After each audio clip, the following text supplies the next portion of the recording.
страшны Смиты тем, что их можно на что угодно натравить. Страшны Смиты тем, что из него можно террориста сделать. Он идет ради высшей жизни, высшего блага. Он идет и людей убивает. И себя взрывает 20-летний, 17-летний пацан.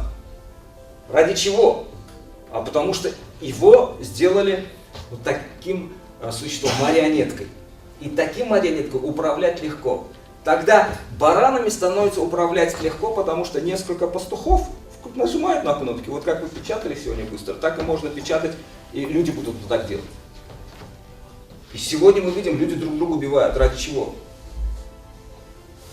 Вот. Если внутри актуализирована вот эта возможность, а у нас у всех есть такая возможность, у нас у всех есть такой аппарат, который нам бесплатно природа дала, мозг называется.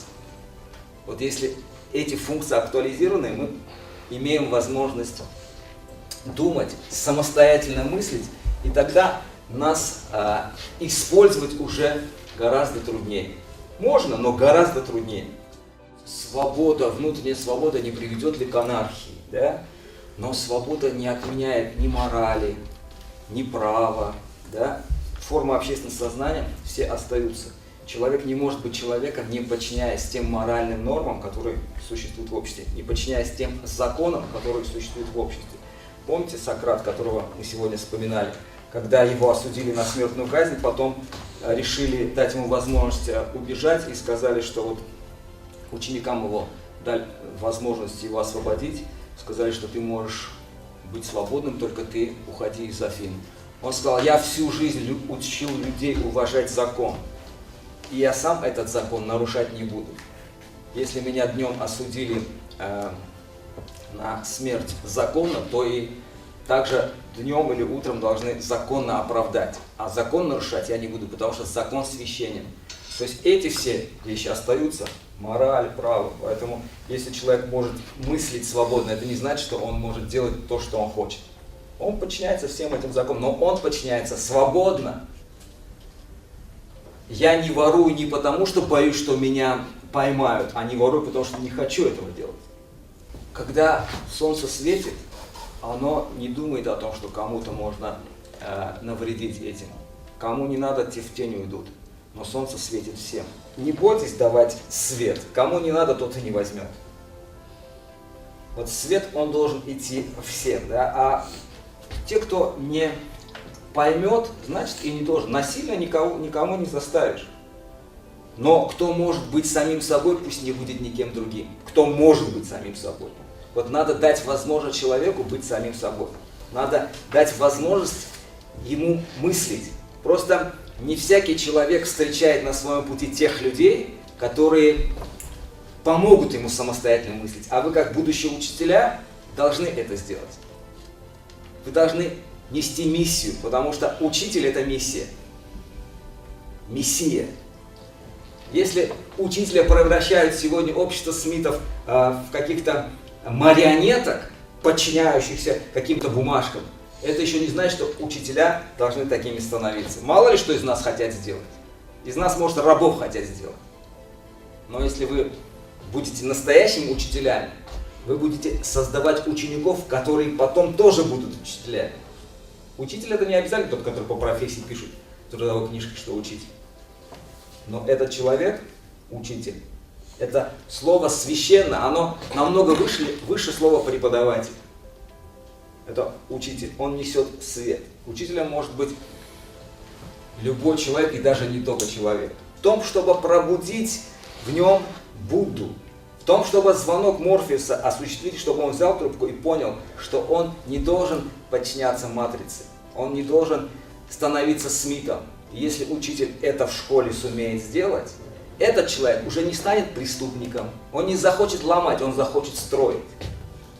Он должен стать созидателем, он должен стать творцом.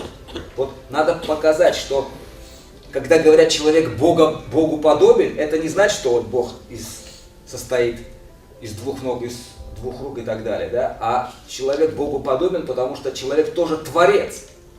Вот надо актуализировать в нем Творца. Пусть он будет даже творцом у себя в саду. Он пусть деревья сажает, цветы, он творец.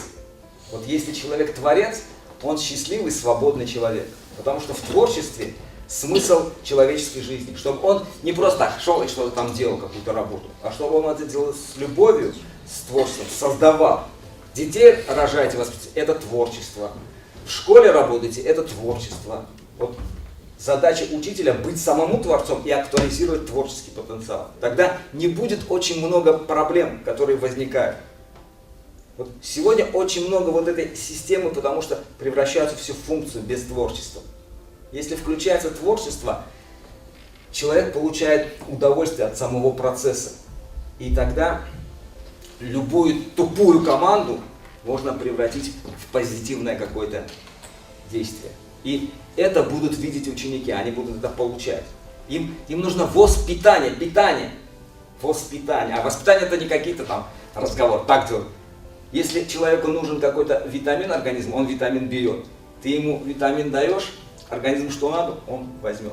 И вот этот свет, когда светишь, что надо, человек возьмет. Другое дело, что не всегда получится, кто-то тебя будет ненавидеть за это.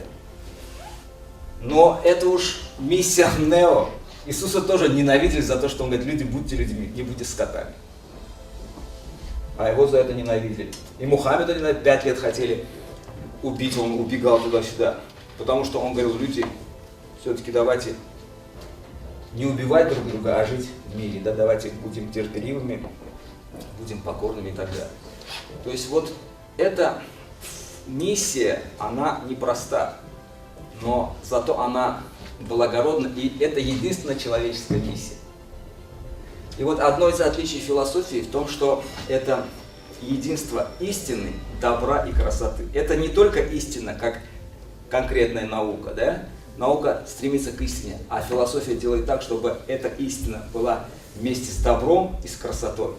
Это единственное знание, которое дает истину, добро и красоту в единстве. Вот есть такой фильм «Абулация», «Покаяние» называется. Там одна женщина идет по улице и спрашивает одного человека, говорит, скажите, эта дорога ведет к храму? Тот говорит, нет. И она задает вопрос, а зачем тогда нужна дорога, если она не ведет к храму? Зачем нужна истина, если она не творит добро и не создает красоту? Вот я хочу, чтобы ваша деятельность в будущем была направлена на единство истины, добра и красоты.